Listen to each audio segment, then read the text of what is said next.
Hey, you ready to dive deep? Always.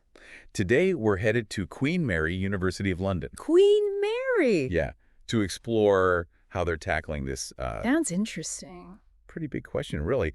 How do you change the very culture of a huge institution? It is fascinating Yeah. because they're not just tweaking around the edges. Right. They're aiming for a systemic overhaul. Yeah. And a big part of that is rethinking how they assess student learning. Okay, so we're not just talking about new textbooks or fancy classrooms here. Yep.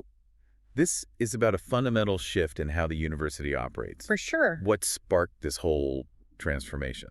Well, they have this ambitious 2030 strategy, Go which ahead. was born out of some very real pressures. Like, New regulations in the UK, economic challenges, and the need to make sure students graduate with skills that actually lead to jobs. so it's about making higher education. They knew they had to evolve Okay. quickly. More aligned with what the economy actually needs. But let's be honest, big strategies often gather dust on shelves. Right. How do they actually get people on board with this vision? That's where it gets interesting. Okay. They realized that simply announcing a strategy wasn't enough. Right. Many staff couldn't see how this big picture plan connected to their everyday roles. Right, that disconnect between the grand vision and the reality on the ground. Yeah. I've seen that happen so many times. Exactly. So Queen Mary took a really smart approach. Okay. They rolled out these very targeted leadership programs designed for specific roles within the university. So you had programs for module organizers, Okay. for program directors, for deans, each tailored to their specific responsibilities. So it's about giving everyone the tools and the confidence to say, hey, I actually have a role to play in how this strategy unfolds. Did it work? The impact was pretty significant. Good. Participants reported feeling more engaged, more valued, and more empowered to contribute to the university's evolving mission. So they're tackling the people side of change management. They are. What about the actual content and teaching methods? How do they approach that? They knew that to truly change the culture, they had to embed a culture of scholarship, Okay. not just dusty research papers, No. but actively using research to solve real-world teaching challenges. Interesting. They offered courses, created fellowships, and even funded collaborative research projects, all focused on innovating teaching and learning. I love the idea of bringing research out of the ivory tower and into the classroom. Any specific examples of how this played out? They started using learner engagement analytics, which sounds complicated, but is actually pretty practical. Oh, They're analyzing data on how students interact with online materials. I see. This helps them identify areas where students might be struggling and then adapt their teaching accordingly. So it's data-driven teaching, but with the goal of actually helping students succeed. That's pretty cool. Yeah. What else did they focus on? They dove deep into this concept of flourishing, Flourishing. which goes beyond just grades and academic success. It's about looking at the student's overall well-being. So wait, flourishing is more than just good grades. It is. What does that actually mean in this context? It means looking at things like mental health, social connections, a sense of purpose. They recognize that a student can get straight A's but still be struggling in other areas of their life. Oh, They want to create an environment where students can thrive holistically. that's a really interesting approach. It is. So they're changing how they lead, embracing research and data, and focusing on student well-being. Yep. But we started this conversation talking about assessment. How does that all tie together? That's where things get really interesting. Okay. One of the biggest changes Queen Mary made was to embrace co-creation. Co-creation. They started actively involving students and staff from different departments in the decision-making process, Uh-huh. even when it came to things like assessment. Well, hold on. Sharing power in academia, that's pretty radical. Yeah. How did that actually work? Think about it this way. Who knows more about the student experience than the students themselves? And who understands the nuances of different departments better than the people who work in them? Okay, I can see the logic there. Right. But wasn't it tricky to bring so many different voices to the table? It definitely required a shift in mindset, Yeah. but they found that when you create a space for genuine dialogue and shared ownership, amazing things can happen. You know what? I have a confession. Oh, When I first heard about this co-creation thing, I was skeptical. really? I thought, can students really contribute meaningfully to these big decisions? I see. But then I had an experience that totally changed my mind. I'd love to hear about it. What happened? I was leading a program at another university, Uh-huh. and we decided to bring in student leaders. Okay. I had years of experience, so to be honest, I was a little intimidated. I can imagine. But working alongside those students, hearing their passion and fresh perspectives, it was eye-opening.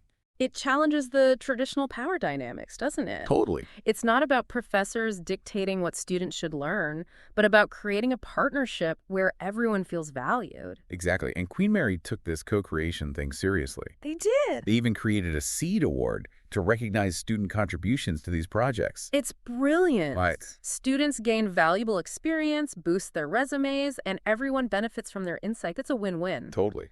But you mentioned assessment earlier.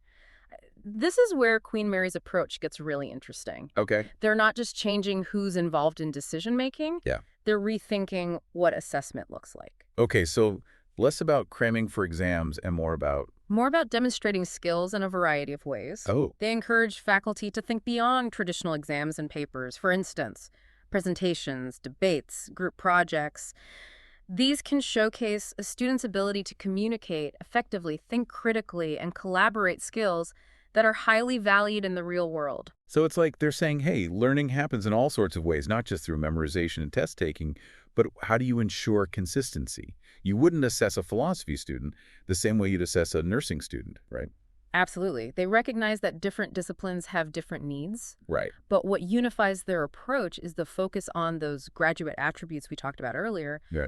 Remember, those are the core values and skills Queen Mary wants their students to develop. Like critical thinking, problem solving, communication. Exactly. Those transferable skills that apply across any field. Yes. So assessment becomes less about ticking boxes and more about demonstrating these broader competencies. Exactly. It's about painting a holistic picture of the student's growth and potential, and this is where the student voice becomes crucial. Okay. Queen Mary actively involves students in conversations about assessment. They ask them, what methods do you find most meaningful? What skills do you want to showcase? It's about shifting the power dynamic from, we're the experts, you're the learners, to a more collaborative approach. I can see how that would be incredibly empowering for students. It is. But did they actually change any assessment methods based on student feedback? Oh, absolutely. One area where they've been particularly innovative is in using technology to create more engaging and interactive assessments. For example, they've experimented with virtual simulations and online platforms where students can collaborate on projects and receive real-time feedback. So they're not throwing out traditional assessments altogether, but finding ways to make them more relevant and engaging using technology. Did they face any challenges in implementing these new assessment methods? Oh, of course. Yeah. Change is never easy. Right. Some faculty were hesitant to move away from traditional methods, I imagine. but Queen Mary provided training and support to help them adapt. So it wasn't just a case of, here's a new system, good luck.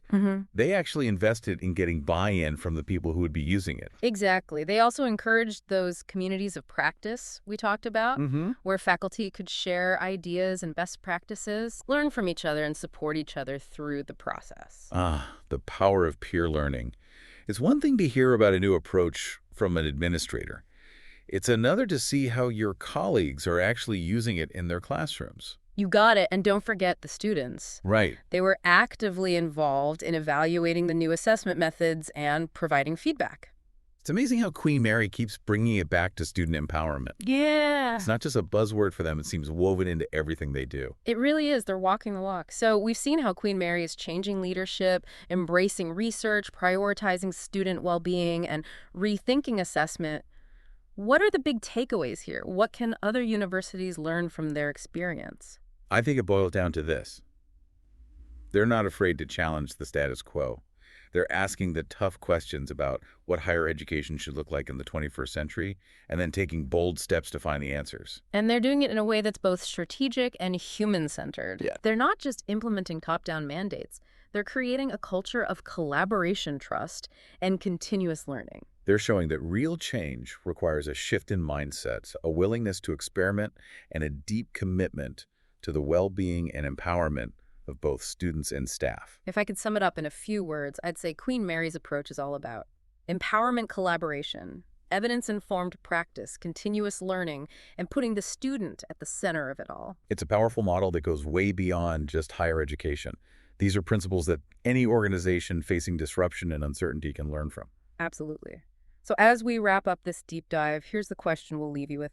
Where do you see the need for change in your own world? What outdated systems or mindsets are holding us back? And what can you do, even in a small way, to start shifting the culture towards something more innovative, inclusive, and human-centered?